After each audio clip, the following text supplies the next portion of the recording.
2, we'll have a review.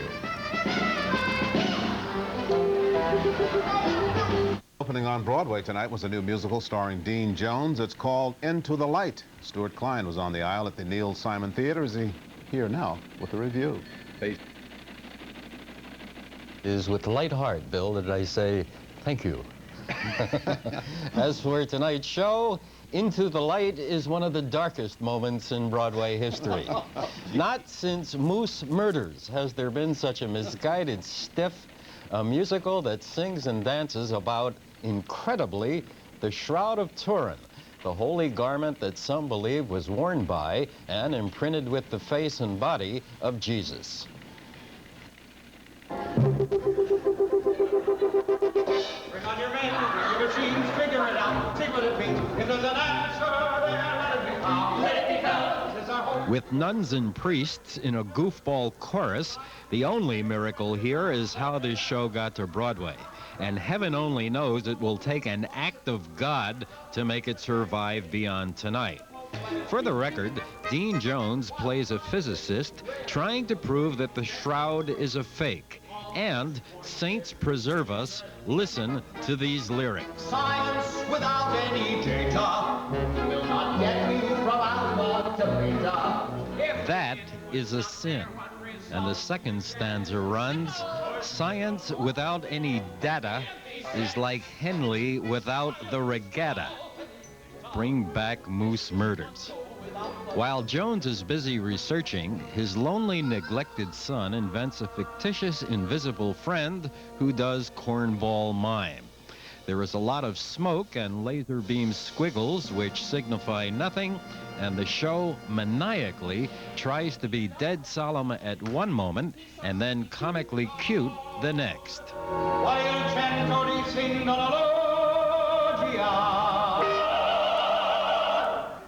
It is From Hunger, with Jones, little Danny Gerard, and all hands going down with the ship. As a test of faith, this show is ludicrous, and as a test of endurance, it will drive even the most devout theater-goer to the exit. Into the Light at the Neil Simon Theater, which I'm certain will swiftly be dark. Whoa! On that optimistic note, with light heart, I give you John Rowland. Yes, you did to that play with the Mets are doing to Boston, I want to tell you. Amazing, I got to... He forgot the line, John. Let's go, man. Let's go, Mets. Oh, yeah, well, we need that, too. Okay, I got to speed things... Of Into the Light. Channel 2 News at 11 continues for Kearney, Locust Grove, and the entire tri-state area. Called Into the Light. Joel will be along in a moment. Religious overtones, Joel. Bill, the Shroud of Turin is an amazing relic, a negative image of a man who'd been crucified. Millions believe it is Jesus' burial shroud. Into the Light is a musical about that shroud and the scientists who traveled to Italy to photograph and to test it. The elegant persuasion of an integral equation is effect. Dean Jones is set up as a straw man, the scientist, the non-believer who was converted before the second act curtain, and protestations to the contrary. Into the Light has a definite evangelical point of view. That's fine. Where it fails is as a musical.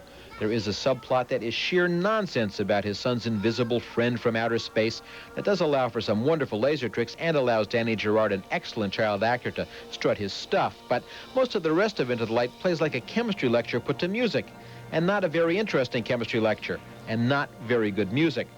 The direction, characters stand center stage and sing. The book, the domestic scenes are so antiseptic they make the automatons in the GE World of Tomorrow exhibit at Disneyland sound like they were written by Tennessee Williams. This is a ponderous, virtually humorless show, and I was offended that the few jokes come at the expense of the Catholic Church. The Archbishop of Turin singing, "My first boss was an abbot who chased anything in a habit," this in an ostensibly religious show. The show tries to tell us some things in this life can't be proven, they must be felt. I believe that, but I didn't feel anything other than boredom and a little sorrow watching Into the Light. John. Into the Dark with Into the Light. Thank you, Joel. Still ahead, Stormfield. New musical on Broadway, and its subject is the story of the Shroud of Turin. Well, will it take a miracle to make this play a success? Channel 2's arts and entertainment editor Dennis Cunningham is here now with a review. Michelle, thank you. Not since the opening night of Springtime for Hitler, I think. Anyway, the Shroud of Turin is a piece of cloth 14 feet long, several feet wide, first discovered in the 14th century and revered by some Christians as the actual sheet in which Jesus Christ was buried. Other Christians either do not revere it or have no opinion at all about it. Certainly, revering the shroud is not an article of faith in any known religion, but that's not the point. The mind-boggling point is that a whole group of people got together to make a Broadway musical about the Shroud of Turin. It can all be explained. It can all be explained. Well, it's not really a musical. It's a musical debate, a musical essay, a musical lecture. A shameless piece of missionary work on West 52nd Street, featuring actors posing as cardboard people. Chief among them, Dean Jones, who is supposed to be a highly skeptical scientist with several cardboard sidekicks, including a cardboard Jesuit priest. The scientist also has a cardboard family, a wife and son he ignores because he's so obsessed with his work. The son is so ignored, he invents an invisible friend, actually a mime, who is unfortunately not invisible. And all the while, the debate, the essay, the lecture, the missionary work plods on.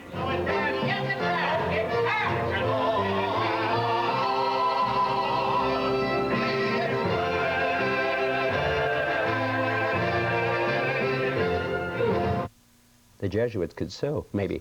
Anyway, there actually is a number in this thing featuring a group of dancing nuns and priests led by His Eminence, the dancing cardinal. Yes, my jaw dropped at that one, but my jaw dropped throughout this amateurish and appalling work. Not the worst musical I've ever seen, but quite possibly the most embarrassing. Michelle. I feel a closing coming. I do too, yes. Yeah. I hope it's not ours, but I think it's theirs. Now there were 2 closings last week? The 2 shows I reviewed last week had closed. Yeah. And I just think Broadway is currently in the hands of amateurs. Dangerous. Anything good on the horizon? There's a big, I don't know if it's any good, but it looks promising, a Marvin Hamlish musical called Smile about beauty contests. I know the original musical on which it was based, mid-November. Janet? If you